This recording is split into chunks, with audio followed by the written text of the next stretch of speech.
बहनों और भाइयों नमस्ते। दोस्तों, मैं और मेरे साथ मेरे भाई कुलदीप एल सिंघानी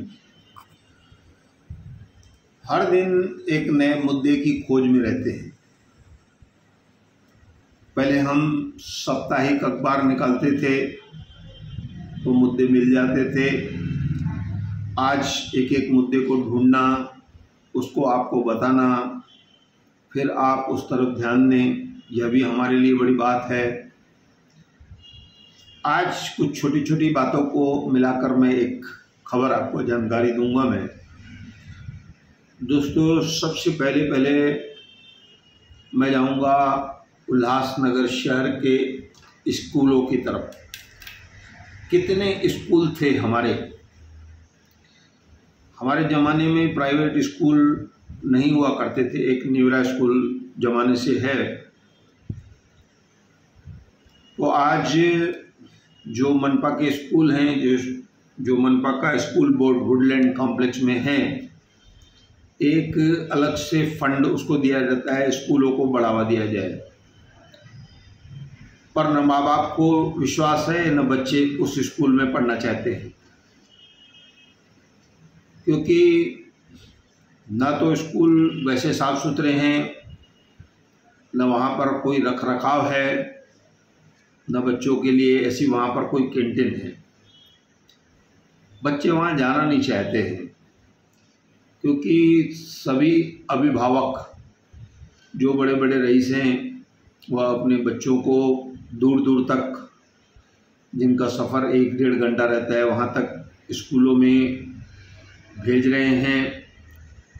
जिस समाज का स्कूल है उस समाज की प्रार्थना हमारे बच्चों को करनी पड़ती है। नहीं तो जो मनपा की जो सरकारी स्कूल थे उसमें हम लोग जन गण मन अधिनायक यह प्रार्थना करते थे। और उसके बाद मैं ये कहूँगा कि आखिर इस देश में दिल्ली शहर भी है, केजरीवाल जैसा सादगी भरा मुख्यमंत्री भी है, जो लोगों से कहता है मैं बड़े बड़े स्कूल बना कर दूंगा, और बना दिए हैं, वहाँ पर पढ़ाई हो रही है। उनका खर्चा कहाँ से आता है? अब आगे मैं उनकी ही बात पर जाता हूँ। उन्होंने लोगों से कह रखा है कि आप हमारी अस्पतालों में इलाज कराएं। अगर अस्पताल में इलाज नहीं कराते हैं सरकारी में, तो आप प्राइवेट में करवाइए, हम उसका खर्चा भरेंगे। क्या हमारे शहर में ऐसी कोई व्यवस्था, ऐसी कोई अस्पताल है? क्या हमारे नेता कभी उस अस्पताल में गए हैं? वहाँ की हालत क्या है? वहाँ का रखरखाव क्या है? कितने बेड हैं? कितने मरीज हैं? जो बेचारे बाहर से आते हैं वही लोग इन अस्पतालों में जाते हैं। और कोरोना के समय हम इन सब चीज़ों को भुगत चुके हैं कि किस तरह से एक एक व्यक्ति को, चाहे वह गरीब हो, लाखों रुपए खर्च करके अपनी जान बचानी पड़ी। अब इसके बाद आएंगे हम बगीचों की तरफ। हमारे शहर में बिरला मंदिर जैसा बगीचा था, जहाँ पर कोई मेहमान आता था तो हम उसको घुमाने ले जाते थे। उसके बाद ऐसा हुआ है कि बहुत सारे जो बगीचे हैं वो उजड़ चुके हैं, उनकी देखभाल करने वाला कोई नहीं है। कुछ बगीचों का कुछ दिनों में रखरखाव चालू हुआ है, और मैं धन्यवाद दूंगा दादा सतराम दास जयसवानी को, जिन्होंने शोभराज गार्डन को फिर से नवीनीकरण करके बनाया, और वो वहाँ पर खुद जाकर बैठते हैं, सुबह शाम खुद पानी देते हैं पेड़ों को। ये एक बहुत बड़ी बात है। दोस्तों, मुझे कुछ लोगों के नाम मालूम है। कहा जाता था कि माणिक गंगवाणी को कहीं से भी चुनाव में खड़ा कर दो वह जीत जाएगा, दादा गुरदास सिंह जीत जाएंगे। ऐसी कुछ हस्तियां थी हमारे शहर में। अब बगीचों के बाद मैं आता हूँ धर्मशालाओं पर। हम छोटे से छोटे शहर में जाते हैं, धर्मशाला तो हमारे पास संतों की है, वह काम भी संत कर रहे हैं, लेकिन पंचायत की जो धर्मशाला होनी चाहिए, जिसका रख रखाव पंचायत करे, देखे, उसको मामूली किराए पर लोगों के जब शादी ब्याह होते हैं तो उनको देनी चाहिए। लोग लेना भी नहीं चाहते ना, लोग लेना भी नहीं चाहते हैं। लोग अब लोनावाला, करजत, इगतपुरी वहाँ पर जाके फार्म हाउस में घर को ताला लगाकर वहाँ पर लाखों रुपए खर्च करते हैं। बड़ी विडंबना है हम लोगों के लिए। इसकी मार गरीब परिवारों पर पड़ती है और वह भी पीछे नहीं हटते हैं।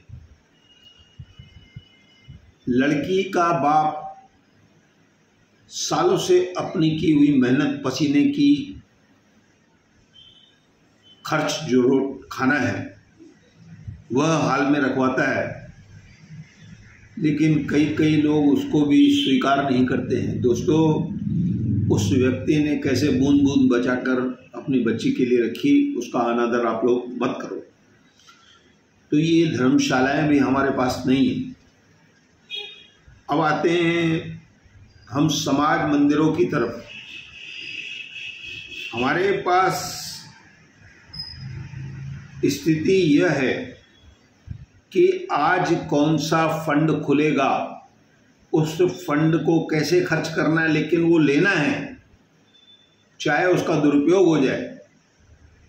जहाँ जहाँ आपने छोटे छोटे टुकड़े देखे, छोटे छोटे समाज मंदिर बना दिए, बड़े समाज मंदिर अभी 1-2 बने हैं ऐसा मुझे मालूम है, वो भी किशोर बनवाड़ी और विजू पाटिल जैसे नेताओं के सहयोग से बने हैं।